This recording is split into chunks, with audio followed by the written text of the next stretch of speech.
Assalamualaikum warahmatullahi wabarakatuh.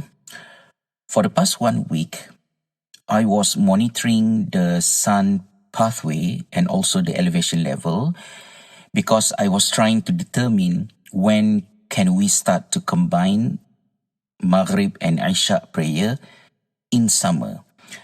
And Alhamdulillah, Islamic Cultural Center Ireland, or better known as the Clonsky Mosque, announced, I think it was on Saturday, that we can start combining Maghrib and Isha prayer starting from 8th of May, which was last night. And this is very important for two reasons. The first one, even if there is Isha, it is too late.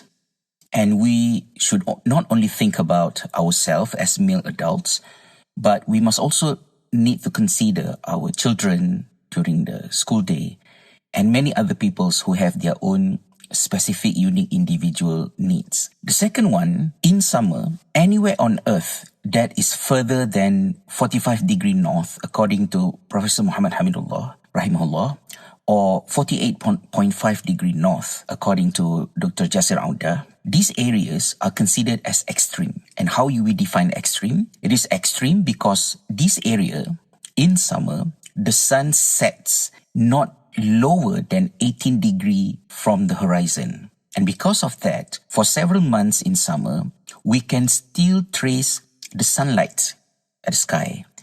Therefore, there is no Isha. It is Maghrib. We will wait until we get the total darkness. And it never came. From Maghrib, immediately we go to Fajr prayer. Or even, Fajr is almost ended.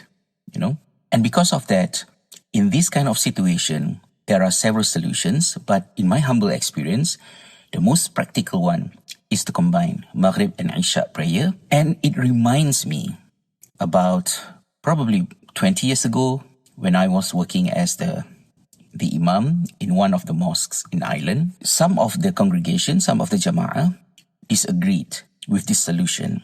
And they were even standing at the door, encouraging people not to pray Maghrib and Isha combined with the Imam. When I went to Jordan, I met Al-Marhum Sheikh Salah Abdul Fattah Al-Khalidi, rahimahullah, and I asked him about this issue. And he asked me, is there anyone already produced fatwa on this matter? And I explained to him, yes, European Fatwa Council at that time already suggested that the most practical solution is to combine the Maghrib and Isha prayer, meaning that after we perform Maghrib, we immediately perform our Isha prayer.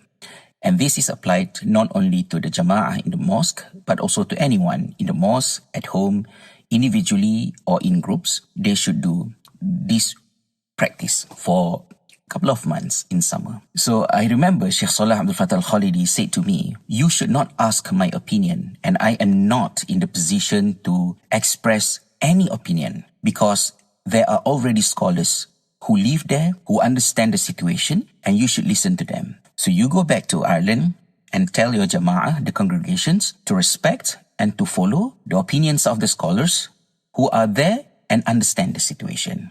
This is one of the akhlaq that I learned from Sheikh Salah Abdul Fattah Al-Khalidi.